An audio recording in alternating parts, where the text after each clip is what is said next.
Another key part of the importance of marriage equality reform is the impact that it will have on our trans community. We know that our Marriage Act discriminates against the trans community in many ways, including potentially forcing couples to divorce when one partner transitions. And there is a great deal of discrimination as well out there against the trans community in a variety of legislation, which we all need to work together to tackle as well. And to take us through that, and to indeed, thank you, a big ring round of applause for that.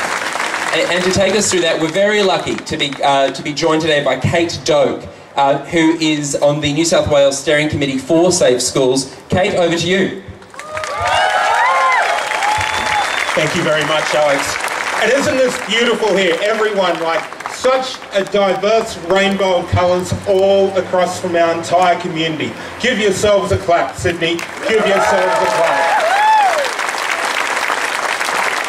Now, as Alex just said, I'm on the steering committee of the Federal Safe Schools Coalition Australia.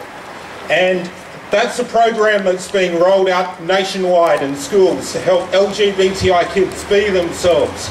And one of the key things that we've continuously found over the past few years is that kids from the entire LGBTI spectrum and beyond, they want to get married, they want to be equal, they want to be themselves.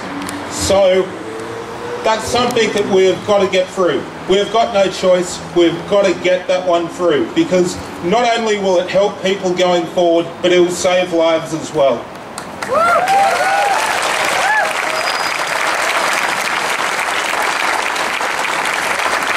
Now, as Alex said, here in New South Wales and in other different parts of the country, trans people, in order to get their birth certificates changed, they have got to get in at the moment and divorce their partners. Even if they've been together for 10, 15, 20 years, no matter what, they have got to get in and be divorced in order to get that piece of documentation changed. Now, I want everyone to think about that for a minute. If you had the love of your life and your government said, I'm going to force you to divorce in order for you to have the documentation that you need, how would you feel? How would you feel?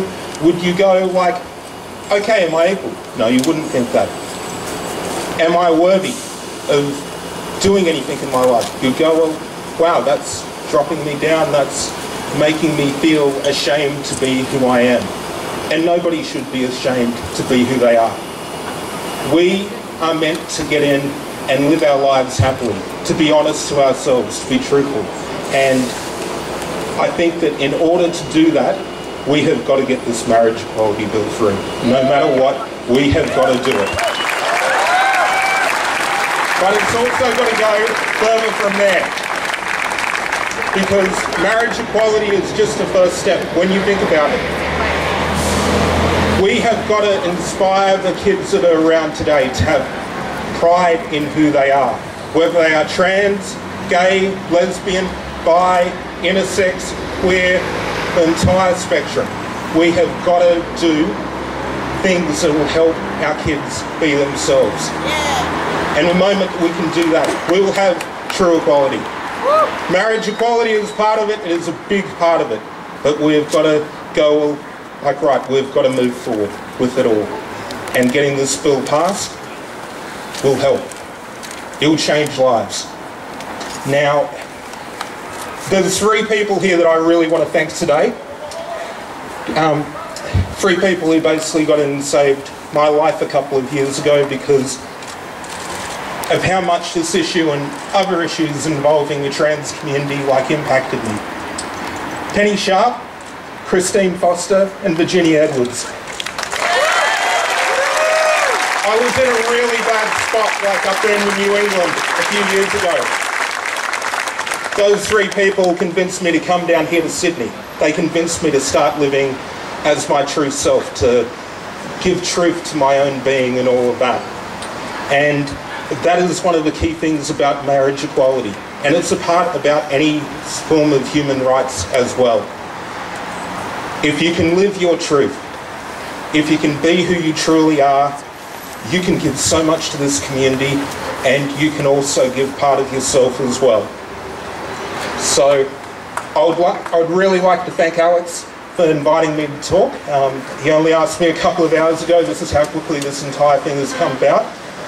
But this sort of crowd, it inspires me with hope. And it's not just because it's the LGBTI community that's here. It's everyone. It's our allies. It's our friends. It's our colleagues in the media, for example. And here's hoping that events like today will get in and change and save lives. Thank you very much.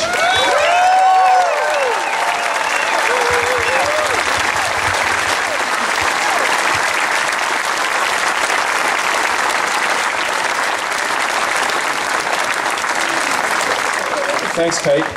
It's a perfect example of why we're actually working towards marriage equality, not same-sex marriage. Okay, so marriage equality, that's the destination. Because it's not just about us gays, it's about everybody.